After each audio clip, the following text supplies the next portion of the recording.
Paz seja com todos. É com alegria eu venho compartilhar com você, queridos, mais um tema edificante, um tema que vai enriquecer muito a sua vida espiritual. Esse é o nosso desejo. E o tema que eu quero falar hoje é sobre algo que é radical demais. E esse algo é justamente o Evangelho de Jesus Cristo. Porque o Evangelho ele é extremo, radical e fundamentalista. Talvez o problema ele seja como nós entendemos essas palavras nesse tempo e a conotação pejorativa que elas ganharam. Mas o fato é que o Evangelho ele é extremo porque ele se apresenta como única mensagem de salvação. Ele é radical porque ele tem uma raiz profunda e intensa que é o Senhor Jesus Cristo. E ele é fundamentalista porque ele se baseia em fundamentos que jamais serão removidos. Eles não se dobram.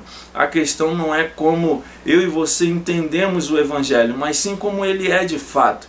O fato é que o Evangelho ele é uma contracultura. Ele caminha em rota de colisão contra os padrões e os valores que esse mundo tenta impor sobre nós.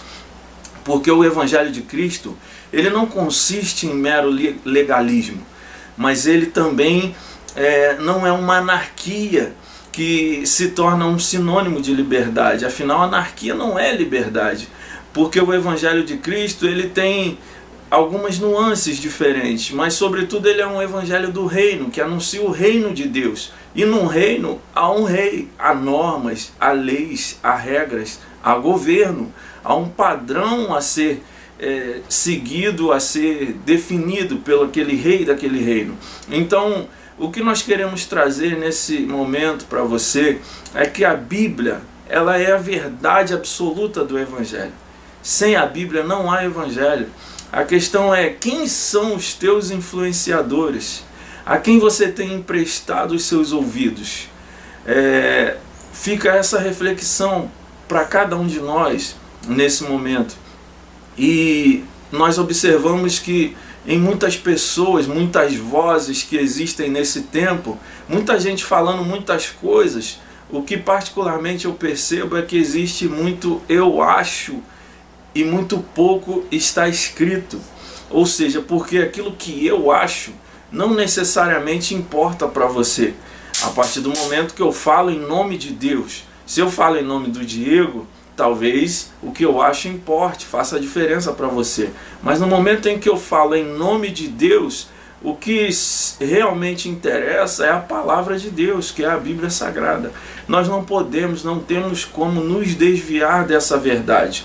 E nós vivemos um tempo muito difícil, um tempo onde são feitas diversas afirmações ou negações, mas não se vê um respaldo na palavra de Deus. Se falam coisas em nome de Deus, se defendem coisas em nome de Deus, mas não há um respaldo da palavra de Deus.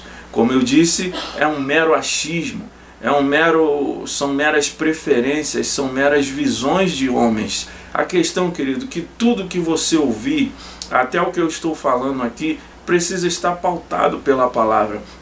A palavra diz, o apóstolo Paulo, falando a Timóteo, ele diz claramente que chegaria esse tempo onde as pessoas elas não suportariam a sã doutrina. Note que até a palavra sã doutrina ela ganhou uma conotação pejorativa.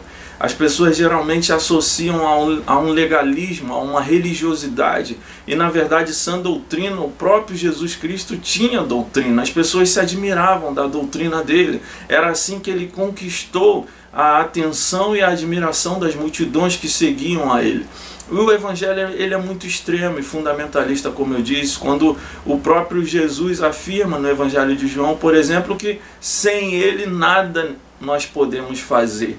Você quer algo mais extremo do que isso? Você quer algo mais fundamentalista do que isso?